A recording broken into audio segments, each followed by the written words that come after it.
Welcome back, ladies and gentlemen. Today we're going to be reviewing Scream 3. I do apologize again for the delay on videos.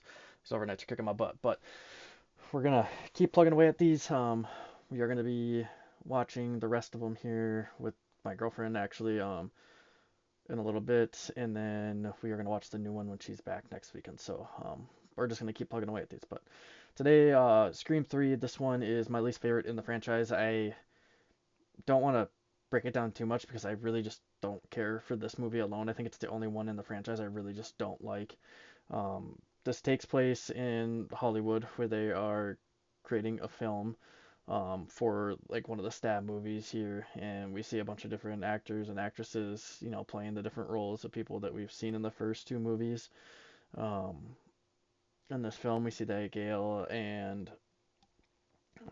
Dewey are still working things out, and we're seeing Sydney making an appearance out there, um, and just a bunch of God, I don't even know how to explain it. Just a bunch of weird scenarios in this movie. I just don't personally like it that much. I sit here and I'll like gaze at it, and then I'll look away and do something else. It's one of those movies. It's kind of just background noise more than anything. I don't really care for the cast of characters they had within this movie outside of um, Mark Kincaid. I really like that actor. He's great. Patrick something. I don't remember his last name, but he's a great actor. We see Cotton die right away in the beginning of this movie.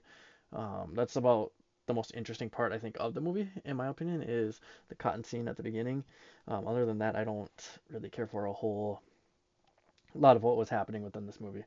Um, I don't really have much more to say. This is the only movie where we see a solo killer. I was reading on a few articles and watching a few videos.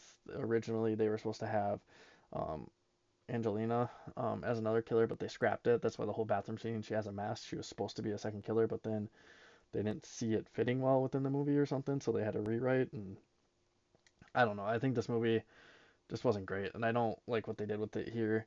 Um, I don't know. I really just don't have anything really like crazy positive, but like it's nothing like crazy negative. I just didn't care for the movie. Um, and yeah, it was really just one of those movies where I didn't get into it. I didn't care for it. It's the only one in the franchise I just don't like. We're coming up to one of my favorites in Scream 4 here, so that one's gonna be exciting to talk about in a few days. But that's all I really got for you guys here today. Roman being the solo killer, being the brother of Sydney, and that's really all you need to know. At the end of the day, everything else is just kind of meh.